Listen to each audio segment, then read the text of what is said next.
Hello, everyone, and welcome back to 360 Comics. Joe here, and today we're going to take a little step away from comic books and talk a little bit about comic book movies. I'm going to give you a rundown of my top 10 films in the Marvel Cinematic Universe.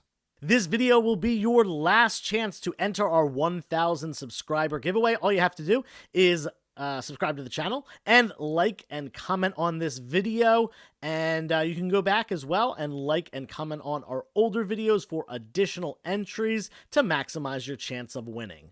Also, keep your eyes and ears open for some information on future giveaways, as well as a live YouTube show to commemorate and celebrate 1,000 subscribers. So anyway, we're going into our top 10 MCU movies today, in my opinion. This has been a trend going around the internet recently, and I was nominated by Jim from Bronzeville Comics. He did a video of his top 10 as well, and I'm going to put that link in the description below if you want to go check out his. And, like I said, this is totally my opinion. You might not agree. You might think these are some crazy picks, and that's totally understandable. Feel free to let me know.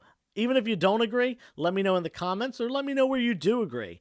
Lots of great movies so far in the MCU, and I think we have a lot of great movies to come. So without further ado, let's get into it.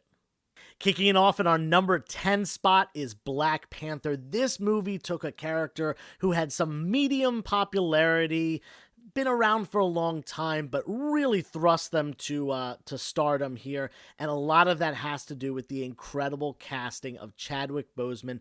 I don't think anyone would disagree. It is an absolutely perfect casting. He did an amazing job. Unfortunately, we did lose him over the past probably a little over a year ago at this point, and he will not be continuing as T'Challa, the Black Panther, in the MCU, but we'll see what's to come. Anyway, this is a phenomenal origin story, and you will see a trend in this list. I'm a big fan of origin stories, and there are tons of them. I love that the MCU has done that, where they take the characters and show their backgrounds, and then, put them together with the group, or in some cases, they've done flashback movies where they've shown the origin after the character has been introduced. T'Challa, amazing character, really crazy story, with this hidden civilization in a country that really, to the rest of the world, looks like a poor nation, struggling to get by, but who beneath the surface secretly has technology, decades beyond the rest of the world. I love what they did with Wakanda, how they visualize that, especially when you're first going into those trees. You see the trees, and then bam, you're through them, and you can actually see what Wakanda is beneath what seems like just a vast, dense jungle. Awesome movie. Fantastic visuals, and the story is gripping the entire time. Like I said, I love origin stories, and this is definitely one of the best ones. Good enough for number 10. Next up in the number 9 spot, we've got some Spidey goodness in Tom Holland's first solo film, Spider-Man: Homecoming. One of the things about this movie that I love the most is the villain's clothing, and I know that's really kind of obscure, but if you look at what Adrian Toomes, Vulture, Michael Keaton's character, is wearing, he's got like a coat with what looks like a fur neckline to it. And interestingly enough, it resembles very closely the Vulture's original costume, where he's wearing that green suit with, it's supposed to look like, ruffled feathers around his neck. I thought that was a great touch, and not only that, but Shocker as well, wearing a yellow and red jacket with the same kind of like argyle or quilted pattern in it. I thought that was amazing. It really took me back to my childhood and watching those characters on the Spider-Man animated show and in the Spider-Man video games and stuff. And I thought that was awesome. The storyline is great. It shows Peter Parker in his truest form, struggling with, fitting in high school, a girl, as well as, his identity as Spider-Man, and taking on these villains in New York City, particularly Vulture in this movie. who doesn't love Michael Keaton? He is, really, I would call him a godfather of Superman movies, superhero movies, rather.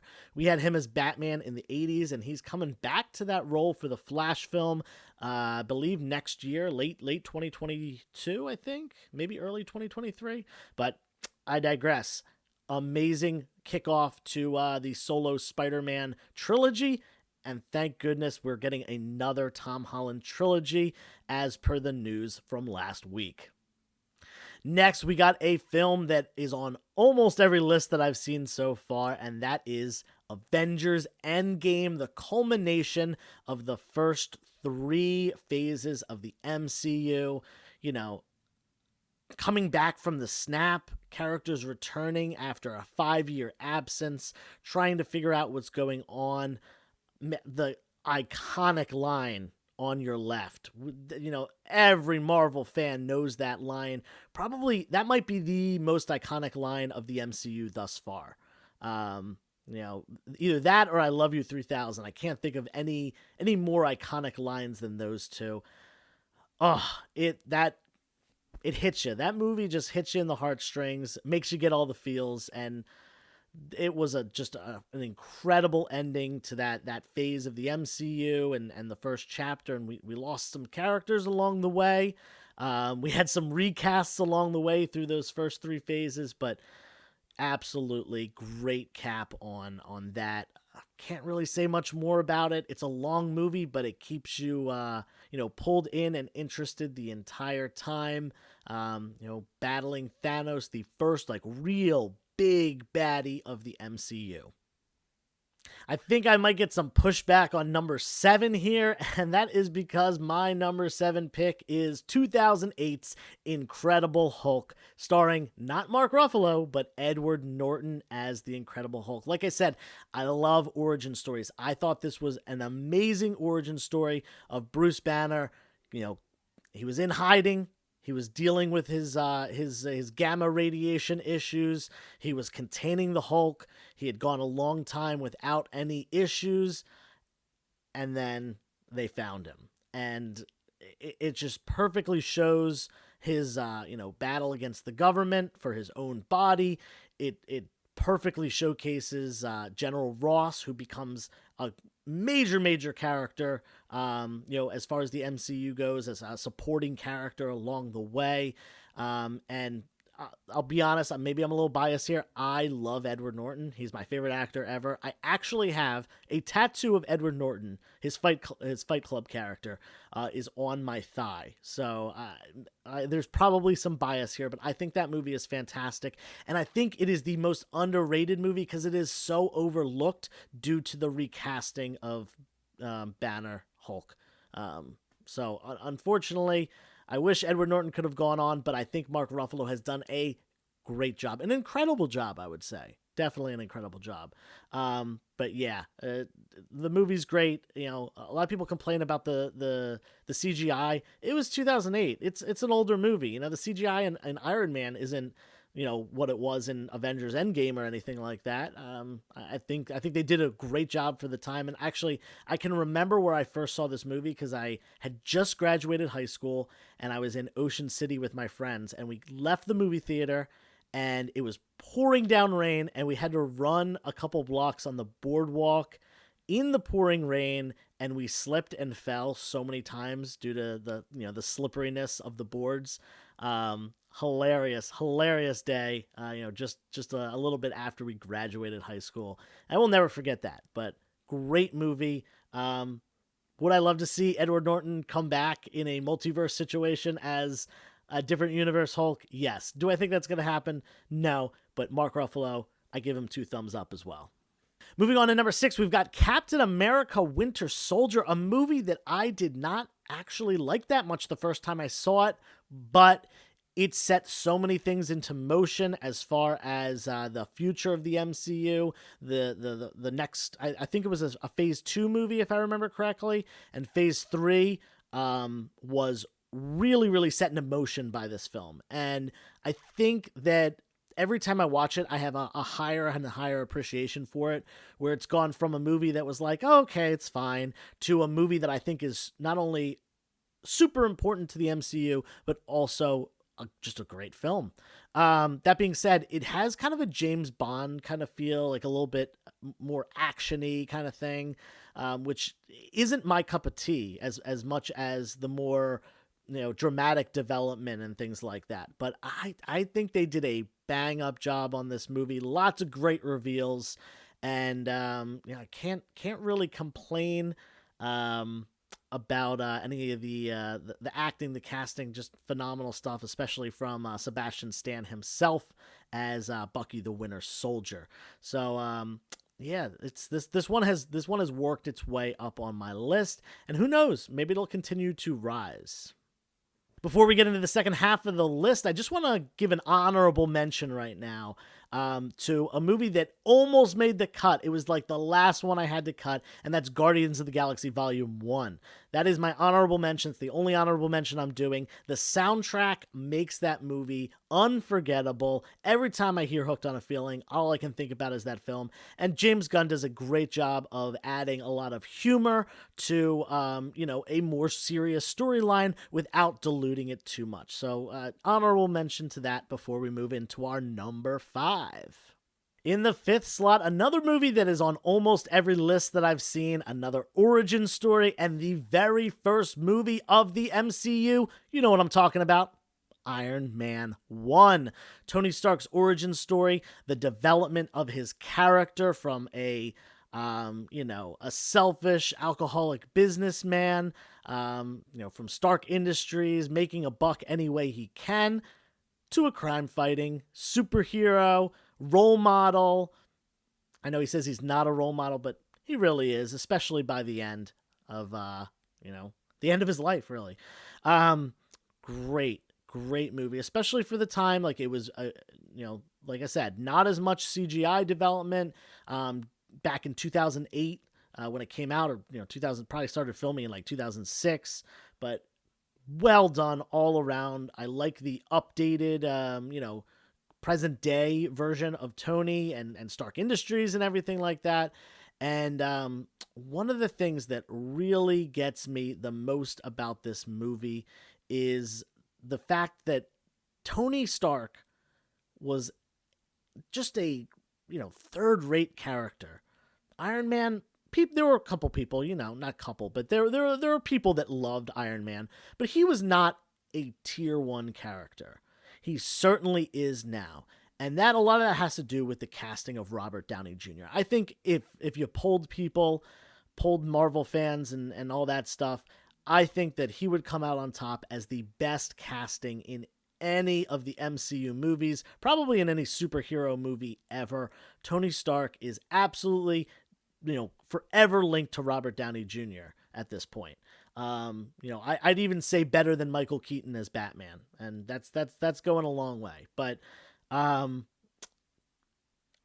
you can't stop watching this movie. You always want to go back, especially after every step along the way as we get the beef with Captain America. You want to go back and remember Tony's beginnings and stuff like that. And this movie has so much rewatchability to it.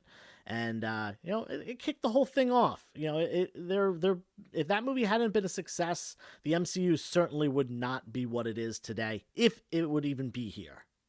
Number 4, we got another origin story, my favorite one, the highest origin story on the list, and that is Doctor Strange. And I don't hear this on too many people's lists, but I think this is a great movie. I think it is really just, the cinematics are amazing. It is mind-bending. I remember the first time I watched it with my wife, we were sitting on the couch and she was kind of just wide-eyed at all the distorted realities that he experiences. And especially, I remember seeing this in the movie theater, and I don't do IMAX, I don't do 3D, I don't do it. They kind of make me nauseous.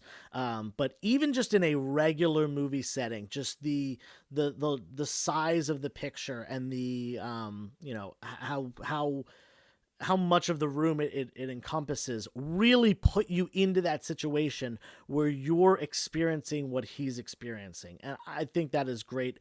It definitely put a lot behind this character and kind of showed how he ended up because, he's one of those characters that just went from being, normal guy XYZ. He was a brilliant surgeon to having these powers that are, immensely difficult to deal with, and the immense responsibility that comes along with it. So I really do like characters like that, and he's obviously got the tragedy behind him, like most characters do, and they showcased all of that very perfectly in that movie. And it's time for our top three. In third place, another one that's on every list, or most of them at least, Avengers Infinity War. I like this one personally better than Endgame. I know some people like Endgame better. I like that they're losing. I like that they are hopeless. They are, completely just utterly trampled by Thanos. And because you don't see that often. You don't see the good guys losing very often. And really, this movie ends with just massive loss. Just absolutely, half the universe destroyed. And it tugs on the heartstrings more than any other movie, I think, just because you see characters that you have grown to love over the decade prior just vanishing, obliterating, dusting off into nothing. Really, when Spider-Man, that hit me the hardest, when he's just like, I know he's with Tony. I think what he says is like, "Mr. Stark, I feel funny," or "I don't feel good." I forget the exact line, and it just crumbles into dust. Oh man, that movie is perfect. That's why I got the number 3 spot. There are movies I like more. Don't get me wrong. We got 2 and 1 left, but this one, yeah, rewatchable time and time again. And down to our number 2 movie now. I'm a little biased on this one. I think I have this one higher than probably anyone does, but we've got Spider-Man Far From Home. And the reason being, there's a lot of reasons that go into this, actually. One, Mysterio is my favorite Spider-Man villain. He's the main one in this one. Jake Gyllenhaal, one of my favorite actors, is playing the role of Mysterio. So definitely 2 biases there, and I do love Spider-Man as a character, so that is probably a 3rd bias. But this movie really sets up, and this was actually the last movie. A lot of people think that Endgame was the last movie of the 3rd phase, but this one did come out after Endgame, I believe December of 2019, so really the end of the year, just about exactly 2 years ago. And this movie set up a lot of what was to come in the fourth phase of the MCU, which we're in right now. It set up for some disjointed universe, some multiverse stuff, some things going on that are a little bit above our heads, and I'm loving to see how it unfolds so far. We got like less than 2 weeks now until the 3rd movie of the Spider-Man trilogy comes out, and I cannot wait. The end credit scene with J. Jonah Jameson is my favorite end credit scene out of any of the MCU movies. It is packed with nostalgia. We all love J.K. Simmons in the role in the Tobey Maguire, Sam Raimi Spider-Man movies, and that I definitely think is a perfect casting as well. And just seeing him on the screen as a surprise at the end in this he's kind of like a Alex Jones, like InfoWars conspiracy, shock journalist, whatever you want to call it. And I thought that was an amazing update to the character, taking him from this editor of a newspaper to something a little bit more modern. They give him the bald haircut instead of his like flat top thing that he normally has. I thought that was an interesting update to the character. But man, the movie through and through is phenomenal. The cinematics, the twists of, is that a real thing? Is that an illusion? It keeps you on your toes. Like I said, love Mysterio as a character. He's definitely very interesting. And I really was hoping he was going to return in the next one, but it doesn't seem like he is. It doesn't seem like he's going to be part of this Sinister Six team that Peter, and Peter are going up against. But yeah, very stoked on the next movie. But Far From Home is number 2. Finally, we are down to the number 1 most entertaining movie for me to watch in the MCU. Again, this is my opinion. You might agree, you might disagree. I've heard people say that this is one of their least favorite movies, but hey, it is what it is. Captain America Civil War. And it's interesting because I had Winter Soldier on this list, and I'm not a big Captain America guy at all, but these two movies center more on the conflict within the Avengers and Bucky himself, the Winter Soldier, than they do on Steve Rogers. I thought it was interesting that they gave the movies the Captain America name rather than being Avengers movies, but it probably had something to do with contracts, behind the scenes stuff. But anyway, Civil War was so good in every way, in my opinion. Absolutely perfect movie. Like I said, I'm probably biased because I'm a big Spider-Man fan, and it was our introduction to the character. We got to see him for the first time. I think he was edited out of the first trailer, if I remember, but then he appeared in the second trailer. I think that's how it went. Maybe we didn't see him until the movie was released. I forget off the top of my head, but seriously, the introduction of Tom Holland's Spider-Man was done so well. It's truly like the comedic Peter Parker that, I grew up with watching the 70s TV shows, as well as the 90s TV show. And, he's sarcastic and snarky. At the same time, he's like kind of young and naive. I think that Tom Holland nailed it. In addition to that, you're watching the Avengers fight each other. That kind of inner turmoil is great for movies. It's, characters that you've rooted for all of them, fighting against, various villains across, the MCU for a while. And now you're seeing this inner conflict that has ballooned to be, a full on fight. The scene in the airport, it's just great. Ant-Man and Spider-Man really take the cake in that scene, in my opinion. Scott Lang just being comedic as well as, impressive. And Spidey just doing his snarky old thing. That is one of my favorite scenes. That might be my favorite scene in the MCU thus far. But yeah, that's my favorite movie. Like I said, Jim from Bronzeville nominated me for this challenge, so go check out his video. And I'm gonna nominate James from Mint Hunter Comics. If you don't follow him, definitely do so on Instagram and YouTube. He's got a great channel. And he's well over 10,000 subscribers at this point, moving towards his 12,000 subscriber giveaway, which I think is like a PS5, if I remember correctly. So go check him out. James, I am nominating you to give us your top 5 MCU movies. I know you're more of a DC guy, but give us the list. And thank you guys for sticking around and watching me talk about my opinions. Obviously, these are not really relevant, but if you found this interesting, leave a comment down below. Let me know what you think, what you agree with, what you disagree with, what you think I'm crazy for. Until next time, turn the page, wash your hands.